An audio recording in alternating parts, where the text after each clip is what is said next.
અમદાવાદના કાલુપુર વિસ્તારમાં આવેલા જાણીતા પાંચકુવા કાપડ માર્કેટમાં આગ ફાટી નીકળી હતી। અહીં સિંધી કાપડ માર્કેટમાં આગ લાગતા વેપારીઓમાં ભારે દોડધામ મચી હતી। ઘટનાની જાણ થતાં ફાયર બ્રિગેડની 5થી વધુ ગાડીઓ તાત્કાલિક ઘટનાસ્થળે પહોંચી હતી અને આગ પર કાબુ મેળવવાના પ્રયાસો હાથ ધરવામાં આવ્યા હતા।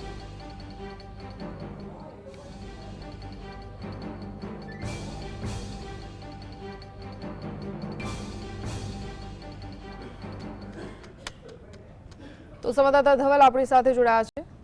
धवल, अत्यारे शुं परिस्थिति छे त्यां?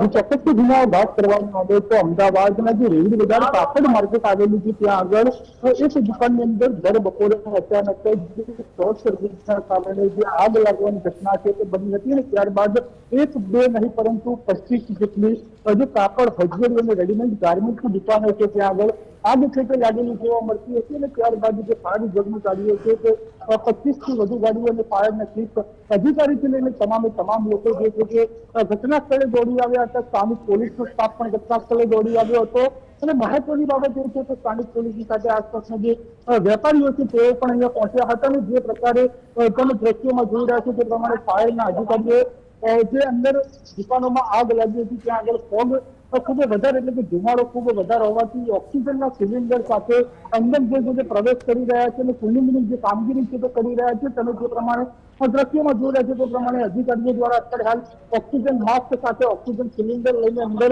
દુકાનમાં પ્રવેશ કરવામાં આવે છે અને ત્યાં આગળ જે પ્રકારની આગ છે તે આગને ઠારવાનું કામ અત્યારે હાલ કરવામાં આવી રહ્યું છે। આશરે 25 જેટલી ગાડીઓ અને 100થી પણ વધુ જે ફાયરના અધિકારીઓ છે તેઓ આ કામમાં જોતરાયેલા જોવા મળી રહ્યા છે।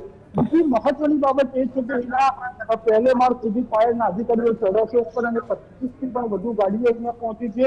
આગને સંપૂર્ણપણે અત્યારે હાલ જે છે તે કાબુમાં લઈ લેવામાં આવી છે પરંતુ ક્યાંક વેપારીઓના જે માલ નુકસાન છે તેને ખૂબ જ મોટા પ્રમાણમાં જે નુકસાન છે તે થયેલું જોવા મળી રહ્યું છે। બીજા દ્રશ્યો આપણે દુકાનના બતાવવાના પ્રયાસ કરીશું કે જે દુકાન જે રેડીમેડ ગાર્મેન્ટ છે તે દુકાનની અંદર જે અત્યારે હાલ જે બળેલી હાલતમાં માલ સામાન છે તે અત્યારે ફાયર વિભાગ દ્વારા કાઢવામાં આવી રહ્યો છે કારણ કે અંદર ક્યાંક ફોગ ના રહી જાય અને ફોગ રહી જાય તેના કારણે આગ વધુ ફરીથી પ્રસરે નહીં તેના કારણે આ પ્રકારની જે કામગીરી છે તે અત્યારે હાલ ફાયરના અધિકારીઓ અને ફાયરના કર્મચારીઓ દ્વારા કરવામાં આવી રહી છે। ભારે જહેમત બાદ આ જે અમદાવાદનો સાંકડો વિસ્તાર કહેવામાં આવે છે ત્યાં આગળ ફાયરના અધિકારીઓ દ્વારા આ પ્રકારની જે કામગીરી છે તે કરવામાં આવી રહી છે। એટલે કહી શકાય કે રીતના એના મહત્વની બાબત છે કે જે ચીફ ફાયર ઓફિસરોથી લઈને તમામ અધિકારીઓ અહીંયા પહોંચ્યા હતા અને આ જે બીજાની જે કામગીરી છે તે અત્યારે હાલ પૂર્ણ કરવામાં આવી છે। અત્યારે હાલ જે પુલિંગની કામગીરી છે તે કરવામાં આવી રહી છે। જી ધવલ, આભાર।